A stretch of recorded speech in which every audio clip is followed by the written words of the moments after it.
الماعد. الماعد هي آلهة الحق والعدل والنظام في الكون عند المصريين القدماء، وتتمثل بهيئة سيدة بتعلو رأسها ريشة النعام رمز العدالة، وممسكة بمفتاح الحياة والمسمى بالعنخ في أحد يديها، وبتمسك في إيدها التانية صولجان الحكم. وأحيانا كان بيرمز لإلهة الحق والعدل بالريشة فقط. يذكر في كتاب الموتى عند قدماء المصريين بأنه عند حساب المتوفي في العالم الآخر كان قلب الميت بيتوضع على الميزان في كفة، وريشة آلهة المعد في الكفة التانية، وإذا رجحت كفة الريشة فبيدخل الفردوس الأعلى في معتقداتهم، وأما إذا رجحت كفة القلب فإنه بيروح للعدم، والعدم هو الفناء في الحياة الأبدية عن طريق وحش مفترس اسمه عمعميت. فبتكون روح الميت المتوفى بتنتهي وإلى الأبد عن طريق عمعميت. وعمعميت هنا بياخد شكل أسطوري، راسه على هيئة رأس تمساح، وجسمه جسم أسد، والجزء الخلفي منه عبارة عن جسم فرس النهر. وكانت هيئة المحكمة في العالم الآخر عند القدماء المصريين بتتكون من 42 قاضي، وهم بعدد أقاليم مصر، وبيرأسهم أوزوريس.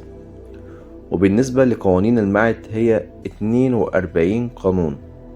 بيتلوها الميت وهو بيدافع عن نفسه لمعد.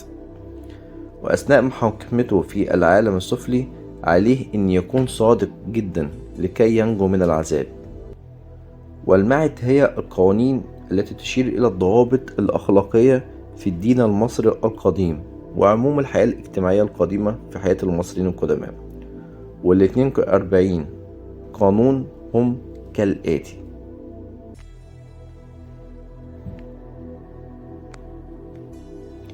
أنا لم أرتكب خطيئة، أنا لم أسلب الآخرين ممتلكاتهم بالإكراه، أنا لم أسرق،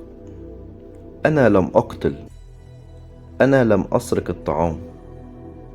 أنا لم أختلس القرابين، أنا لم أسرق ممتلكات المعبد، أنا لم أكذب، أنا لم أخطف الطعام، أنا لم ألعن، أنا لم أغلق أذني عن سماع كلمات الحق، أنا لم أزن، أنا لم أتسبب في بكاء الآخرين، أنا لم أنتحب بدون سبب، أنا لم أعتد على أحد، أنا لم أغش أحدا، أنا لم أغتصب أرض أحد، أنا لم أتنصت على أحد، أنا لم ألفق تهمة لأحد،